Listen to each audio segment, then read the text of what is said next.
बघा यूट्यूब मिसळ आहे, त्यांची स्पेशल मिसळ आहे. इतरची बाजू तर तुम्हाला आवडते मिसळ? हो, छान आवडेल, चांगली क्वालिटी. आम्ही पण खाल्ली आहे. तुमचा काय अनुभव आहे? चांगली आहे. हां, नाही खाल्ल्यावरच आहे, पण मस्त आहे, मिसळ मस्त आहे. आणि आता वडा सांबारही मस्त होतं, एक नंबरच. बघा मेन रोडला तुम्हाला दाखवतो मी लोकेशन.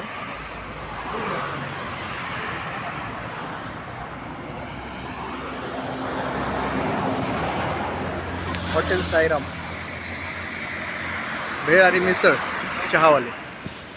उत्कृष्ट आहे बरं का दादा. तुमचं नाव सांगा ना. तुकाराम चव्हाण. हां, तुकाराम चव्हाण. छान आहे बरं का, आवडलं मला. शेअर, लाईक आणि सबस्क्राईब करा आणि एकदा विजिट द्या. चांगलं असं मिळत नाही कुठे नाश्ते, पण आपलं एक मराठी माणसाचं आहे म्हणून एक चांगलं आहे आणि उत्तम. हो हो, चहा पण घ्यायचा आहे. आपण काय